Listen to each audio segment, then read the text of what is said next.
Okay, what's your name? Steve Smucker. Steve Smucker, and what is your age? I am 61. Where were you born, raised, and where do you live right now? Born in Roseburg, Oregon, and lived there for the first 15 years of my life, then moved to Ohio for 5 years, moved back to Oregon, and now live in the Harrisburg, Oregon area. Okay. What do you think are the pervasive political views in the area in which you live?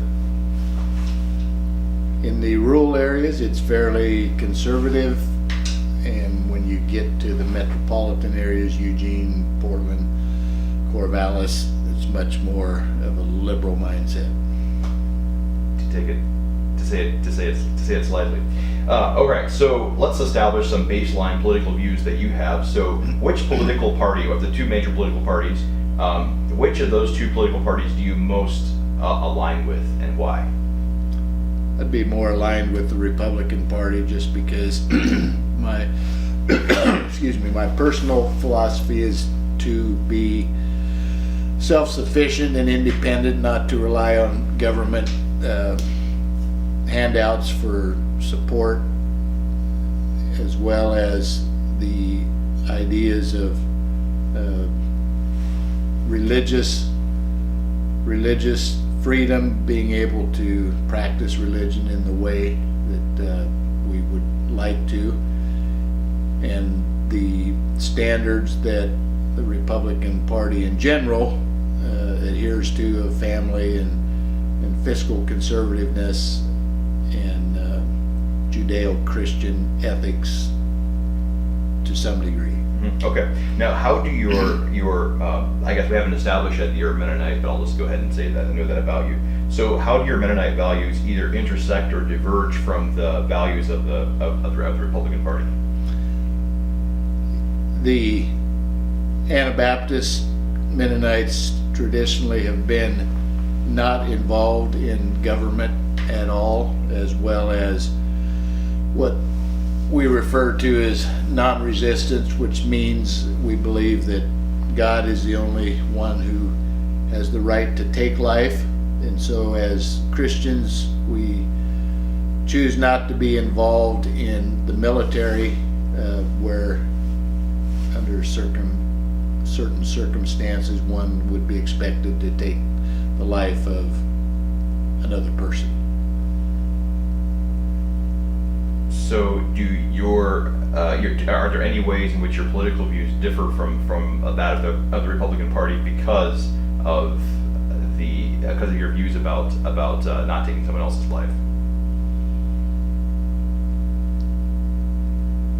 The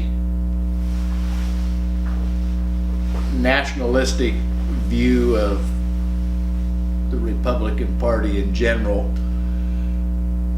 would be somewhat problematic on a personal level. Looking at it on a broader scale, my understanding of government is that we need to honor our government, and that the government has the right to make decisions that they think are in their best interest as far as military actions, which I would not personally stand in the way of, but on a personal level could not participate in. Okay. Let's move on to talking about Donald Trump in general, and then we're going to move on to our immigration. It's going to be the last topic, the main topic. So, on a scale of 1 to 10, to what degree do you support Donald Trump's presidency? Well, it kind of depends on what parts of his presidency we're discussing. I like some of the things he's done with the taxes, tax revisions. I like some of the things he's done with the Supreme Court justices. I do feel like he's somewhat morally, in his personal life, he's somewhat morally bankrupt, and so I don't blindly follow his positions. I try to examine the different parts of his presidency and judge them on their own merits. So just kind of by piecemeal, you'll just take each individual part. If you had to assign a number of 1 to 10 overall, would you just kind of split down the middle? I'd say probably a 4. Yeah. All right, so let's move on to the next. I actually have one more question about Donald Trump. So you do, it seems overall you do tend more toward the more conservative end of the Republican Party, kind of endorse or at least support what they do. And so, do you believe that there is a divergence between the Republican Party's agenda or their platform and that of Donald Trump? Yeah, I do agree with that. Yeah. Where do you think the primary differences are? Donald Trump seems to change his position on things based on his own personal feelings that can change fairly rapidly. And so he's not very consistent, as well as he has a high opinion of his personal connection with people, being able to negotiate and change things that have not really borne out in what's actually happened. Yeah, he was basically elected as the great deal maker. That hasn't really borne out necessarily. Yeah, interesting. All right, let's move on to the wall, or at least to Donald Trump's views on immigration. So let's first move to what you believe about immigration. So what do you believe would be the most ideal American policy on immigration? When you talk about illegal immigration, there's a couple of aspects to that. Number one is, what do you do with those who are in the country already illegally, have established families and jobs and want to stay? Then the other aspect of it is, what do you do to address illegal immigration that is continuing? It's a very complex problem.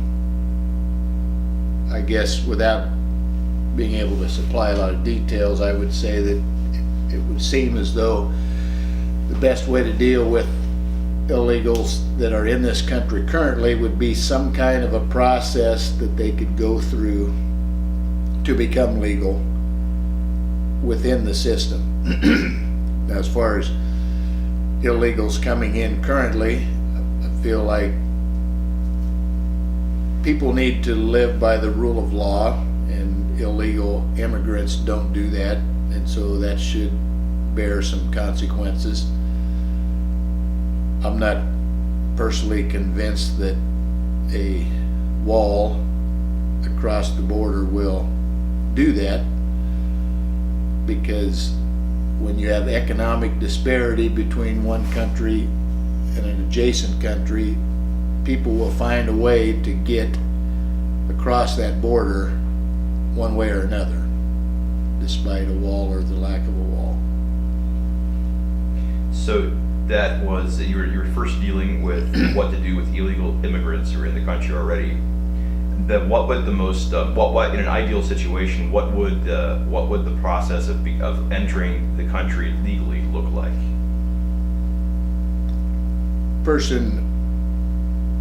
There should be a process where a person can make application.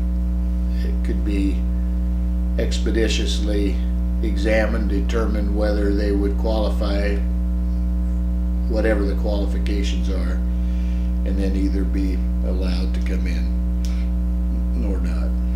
Do you believe that the system right now is adequate to deal with the number of immigrants that are trying to enter the country? Like, as if could the system properly handle all the immigrants that are here and that are trying to enter?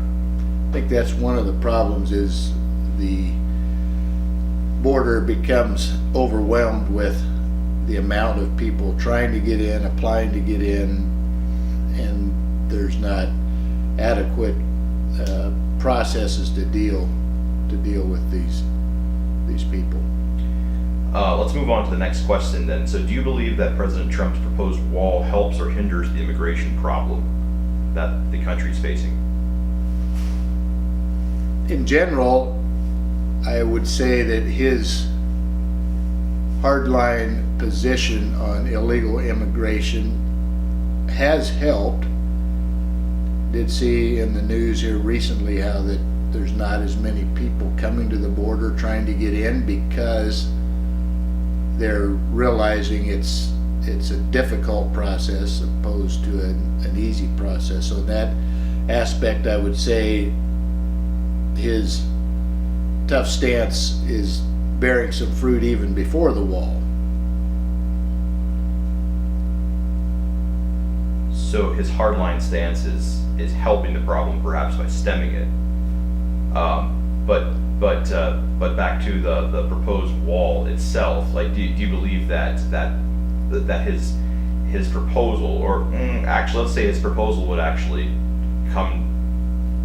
gain some traction and would actually be executed? Do you think that building a wall on the border would actually stem the tide of illegal immigration coming from the south? I think it probably would stem it to an extent, but I also believe that people will find a way, tunneling over or punching holes in, whatever, to get in, across the border crossing, however that would be. No, I don't think a wall is going to shut off 100% of the illegal. Do you think it'll get under control enough that it'll be worth the cost, the price tag, and the political cost? If it was in an abstract or a context, I think it probably could, but with the political climate that we have, with the Democrats and Republicans establishing their positions and digging in, I'm not sure if it's a politically viable option to even speculate what the results would be, because I don't think it's probably gonna happen. Okay. Do you support Trump's declaration of an emergency to be able to get the wall built? I do not. No. Okay. Why not? Because it appears like he's going outside of the constitutional parameters as to the allocating of money as the Senate and House of Republicans' responsibility, and he's trying to go around that and do that himself. Now, why has Trump not been able to sell this vision to the Republican Party, especially about 2 years ago?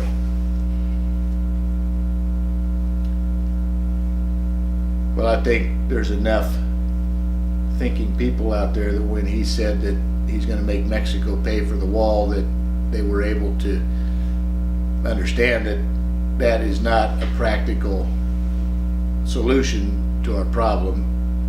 And so he's having trouble getting even the Republicans to really come strongly on board with what he wants. So you feel like it's the more cerebral end of the Republican Party that's the problem at the moment? I would say it is those who react against Trump's personality and the appearance of his own lack of honesty and truthfulness in many of the things that he says. Okay. One final question yet to wrap it up. If you would receive a call today asking you to come to the White House, to the Oval Office, for Donald Trump to get some opinions from the people as a whole, and he would say, Steve Smucker, what should I do about this wall? What would you tell him? Well, I'll digress a little bit from that and say what I would tell him to do about the whole illegal immigration problem, and that is to put some teeth behind the E-Verify law that would make it so that employers in the United States would have to verify the status of the people they employ, And if they would employ illegal aliens, there'd be a large penalty to pay. What I observe is that when it comes right down to it, the Democrats do not want to stop illegal immigration because they feel like these immigrants, once they become established, will align with the Democrats' political point of view.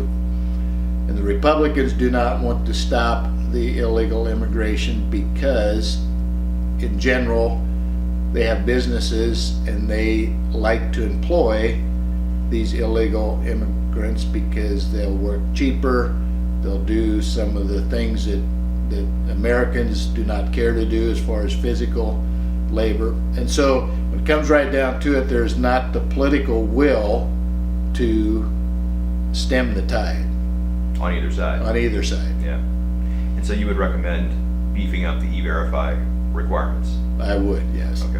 All right. Thank you very much. I appreciate it.